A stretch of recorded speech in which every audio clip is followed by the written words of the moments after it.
Shalom and welcome to Jerusalem Studio. The eastern half of the Mediterranean did not change its political geography over the last several decades. The same countries are there, inhabiting mainlands and islands, including two entities whose status is unsettled, including the Turkish-occupied part of Cyprus and the Gaza Strip.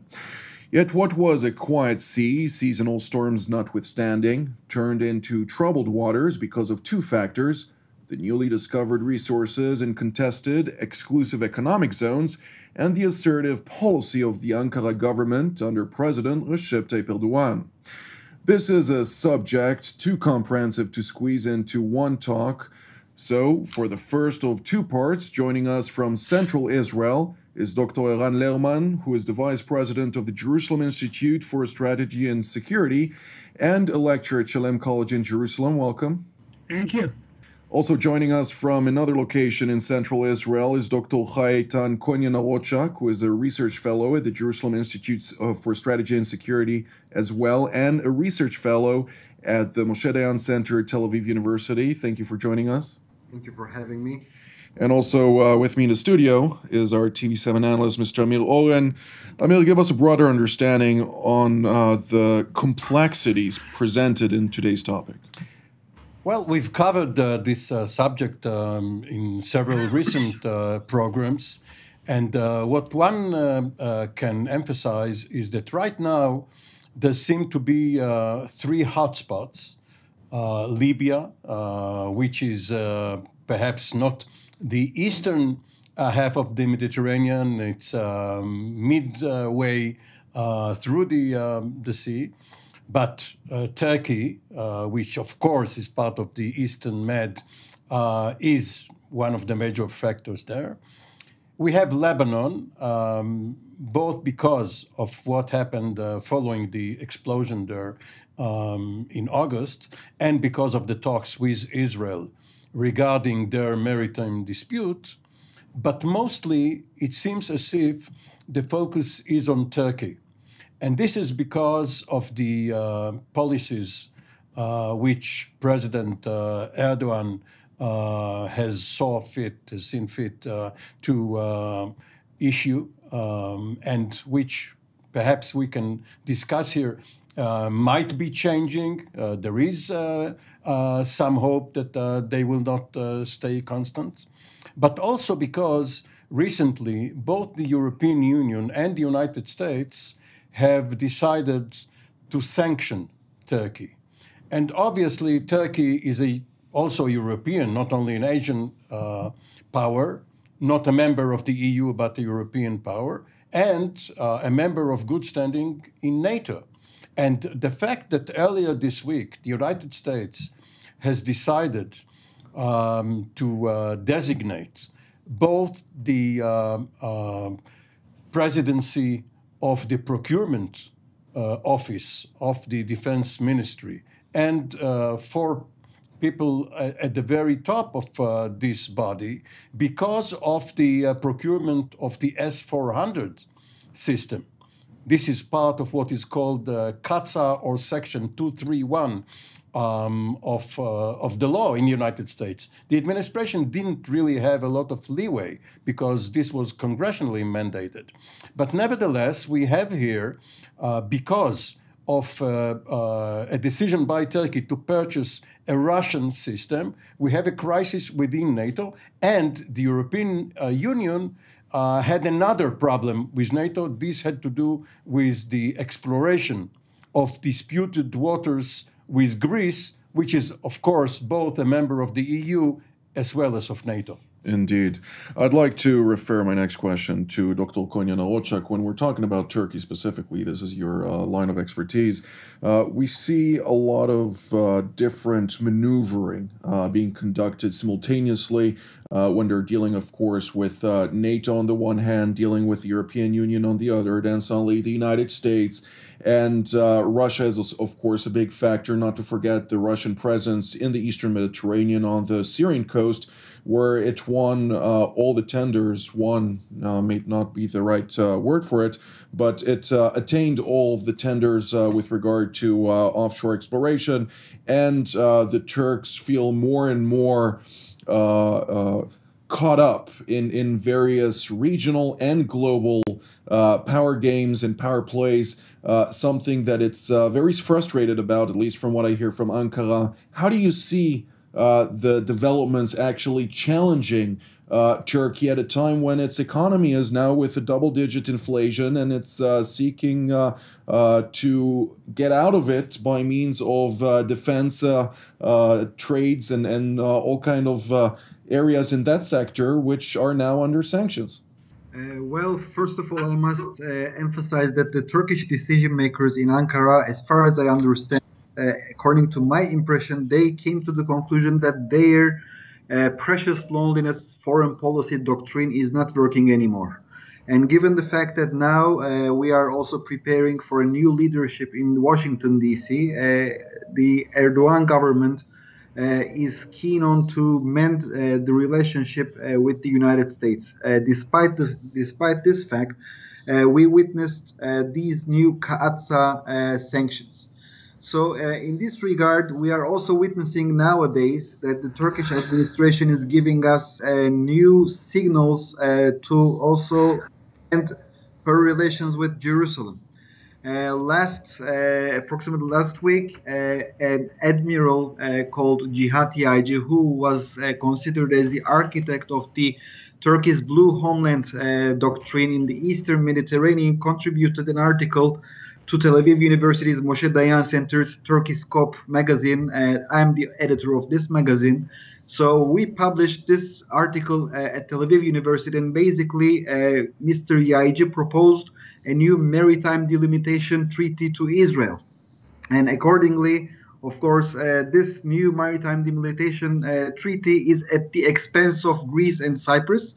And there are new expectations in Ankara that Israel can do such a new agreement with Ankara. But as far as I understand, our decision makers in Jerusalem will never do such a mistake. I am also underlining the word mistake because, in my opinion, our relationship with Turkey should not be a zero-sum game when considering our relationship with Greece and Cyprus. But what I'm seeing here, that the Turkish administration seeks to change its policy in the broader manner, and they are trying to find a way in order to persuade their counterparts in Washington, D.C., in Jerusalem, and also in the Brussels. And when we are looking to the relationship between European Union and Turkey, it would be very critical for Turkey not to see any further sanctions from the European Union, given the fact that Germany is considered as the number one importer of Turkish goods when we are looking at the Turkish statistics. So, from my perspective, Turkey will need to find a way in order to calm down the situation. The Kaatsa may pave the way also to the European sanctions. And in this regard, we may see that the Turks, I think that they will do some concessions and they have to compromise. I've actually read the article you're referring to and republished it on TV7 as well, of course. And after communicating about this specific article with some people in the halls of power of Jerusalem, they said somewhat with, I don't want to say humor, but he said, when it comes to Ankara-Jerusalem relations at the expense of Nicosia and Athens, the ship has sailed. Dr. Lerman, I'd like to ask you, when we're talking specifically about the various developments pertaining to Turkey and the Europeans, Israel seems to be on the European side. It's quite vocal about it. It's not shying away from it like it used to do in the past. How do you see this actually develop, considering the fact that the European Union is becoming more adamant or resolved with regard to its offshore interests? Well, to add to the equation, we need one 5-letter word and one 6-letter word that need to come into the equation. The 5-letter word is Egypt. Egypt is, at the end of the day, an all-important question for Israel. This is not currently an active issue in the sense of the Palestinian problem or Iran, but for the first generations of our existence, the first generation of our existence as a nation, right up until 73, Egypt was our foremost enemy, and having it out of the enemy equation of threats has been an extremely important issue. And Israelis are nowadays reminded by a famous TV series. I think it's being marketed worldwide as the Valley of Tears, about the horrors of the Yom Kippur War. This is the war that took Egypt out of the equation, but that depends on stability and relative prosperity. We all know the limitations of the Egyptian economy. Now, the question is not just Greece and Cyprus are important to us in many ways. The redefinition of the Mediterranean is important to us. But of utmost importance is the relationship with Egypt. The idea of a visit by the Prime Minister to Cairo is groundbreaking. The fact that Egypt has welcomed, as different, distinctly from what they've done in the past, the Abrahamic agreements and the breakthrough with Morocco, is also a significant sign. And Egypt and Turkey are at loggerheads. The Libyan situation is essentially comes down to an Egyptian-Turkish confrontation. Quite tense. The Egyptians went so far as to move significant concentrations of ground forces, of armored forces, to the Western Desert, almost reminiscent of the days of old, and to signal to the Turks that they will not allow the GNA, the Turkish-supported government, to advance any further east. Now, the six-letter word is France. And France, it's not Europe generally, which has some difficulties making decisions, particularly because the Italians and the Maltese, for obvious reasons, are wary of antagonizing Turkey and breaking with the GNA nowadays. Spain has taken a pro-Turkish position, so Europe is conflicted. But France has taken a very firm position on two counts. One is that they support the Greek-Egyptian position in the Eastern Mediterranean firmly and unequivocally. They also support the Egyptian proxies in Libya. Moreover, they have also taken, after the decapitation, God help us all, of Samuel Paty, they have taken a very firm position against Islamist penetration of the Muslims in Europe. And here, Erdogan got so livid as to suggest that Macron needs mental treatment. So Israel today, on this set of issues, Israel stands very firmly in the same trench with the Egyptians, the Greeks and the Cypriots, and the French. This is a return to the days of the 50s, when France was of great importance to Israel's strategic equation.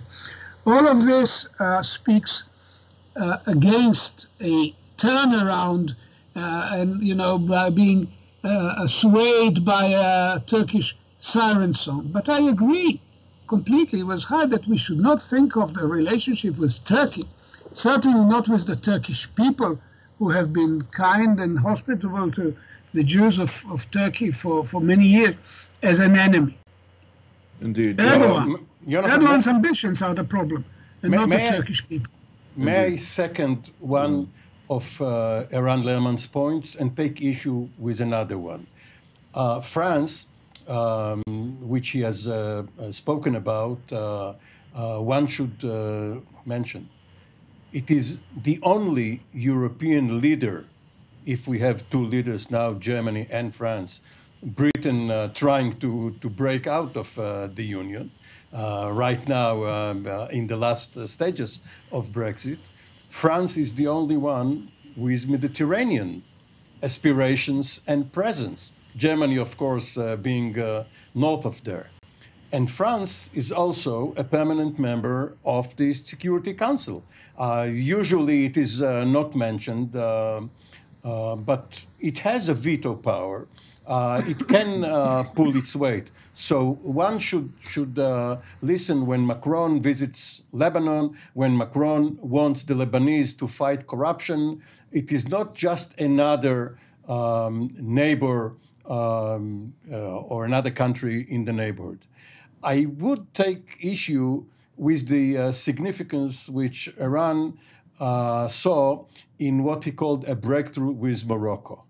And that is because it is only a return to the former position which Morocco had with Israel following the Oslo process and peace with Jordan.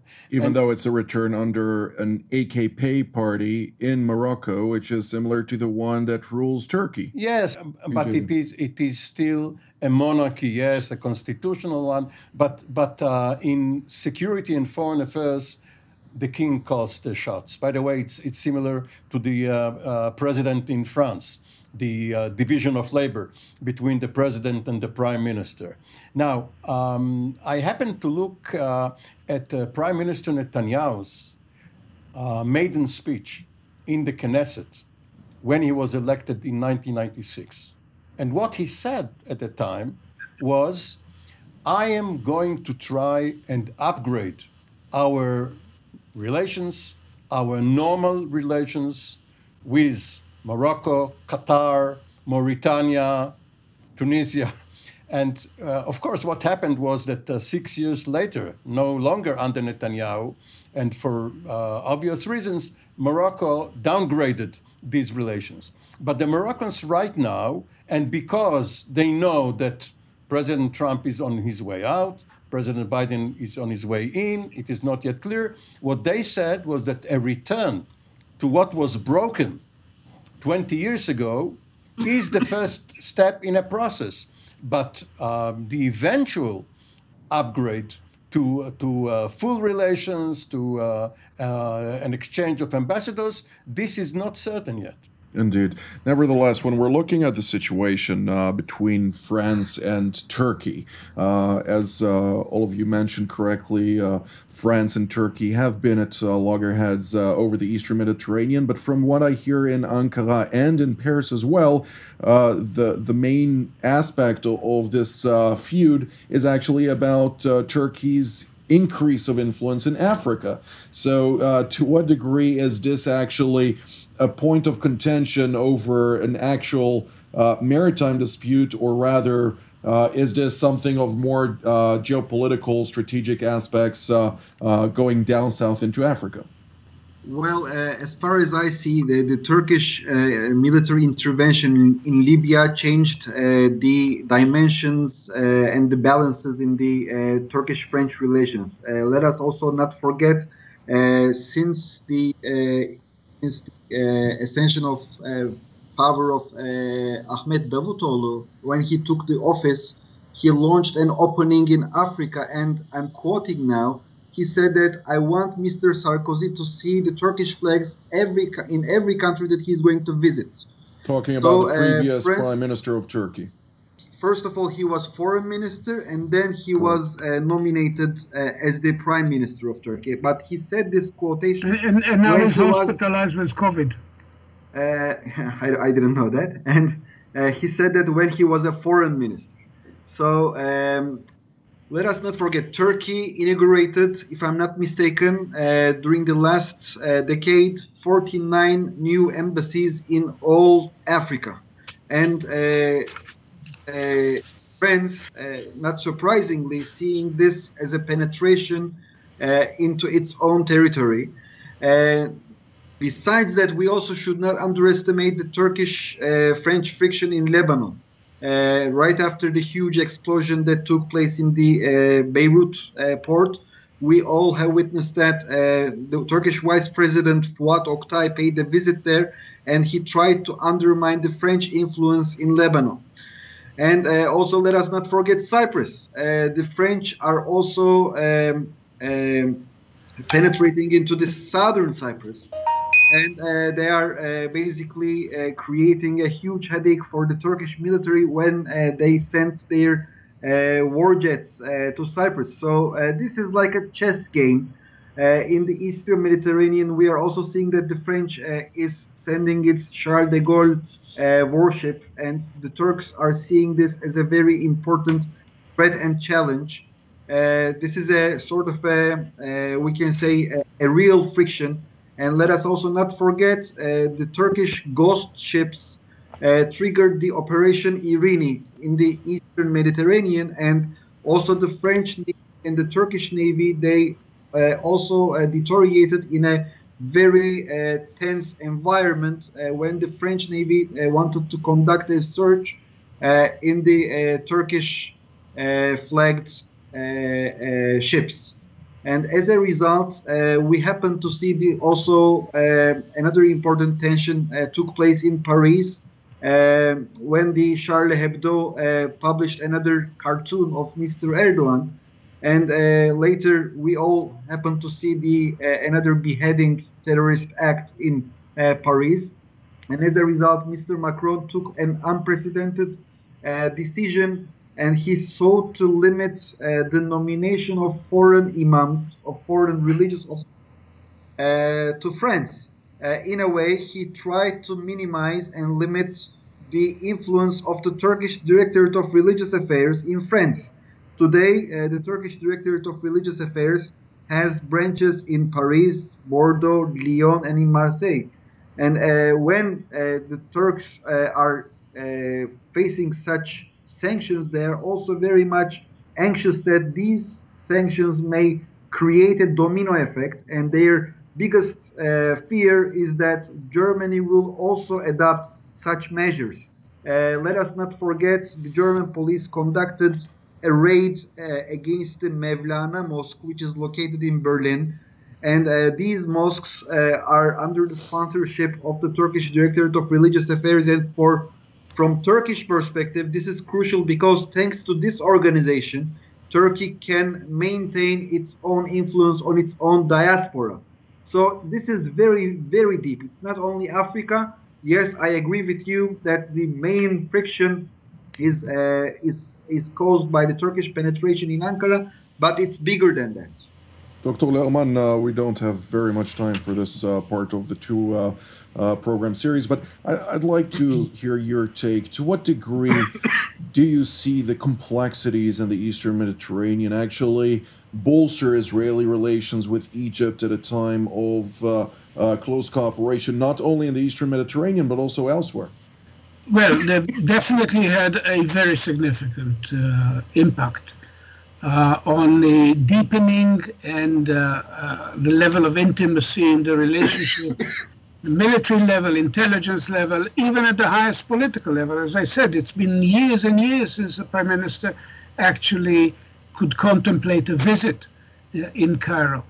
Moreover, I'll take it a step further. When Egypt increasingly uses its own Mediterranean identity, building up the relationship with Greece and Cyprus, when we together put institutionally, put together the structure of the EMGF, the Eastern Mediterranean Gas Forum, which became a regional organization in 2021, we actually transformed the nature or the definition of where we are. When Egypt thinks in terms of a Mediterranean identity, it redefines Israel's place, Israel's legitimacy in the region. Well, if we are a foreign, non-Muslim, non-Arab entity in a contiguous Arab-Muslim sea, it's one thing.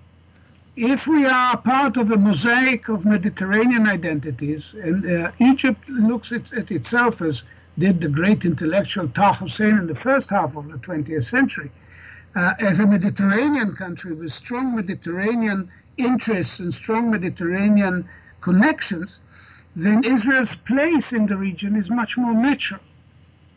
So all of this, I think, helps us put together a strategic reorientation which has significance well into the deep future.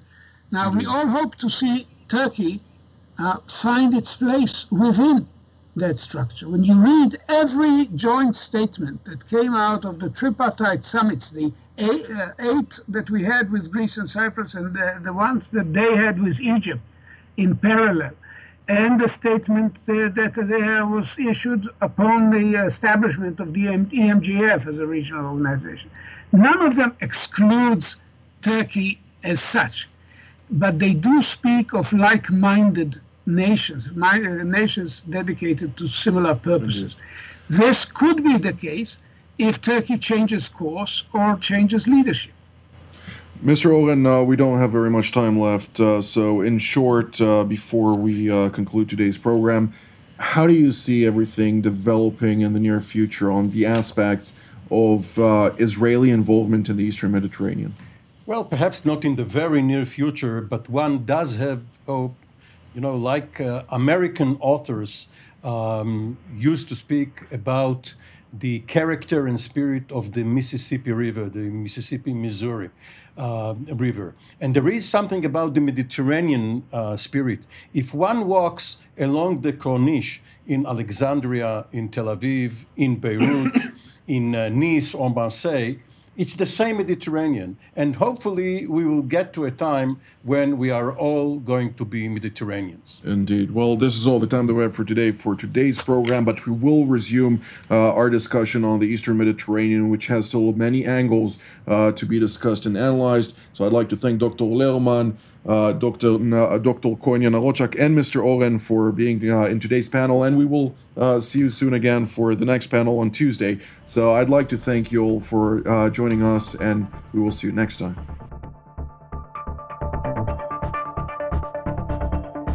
You just watched TV7 Jerusalem Studio. We encourage you to pray for the challenges raised in today's program. If you were blessed by our production, please consider supporting TV7 Israel. The details of our respective bank accounts for donations from Europe and the United States appear on the screen. Your generosity allows us to continue to serve God's calling, to broadcast content that truly matters through TV7 Israel from Jerusalem.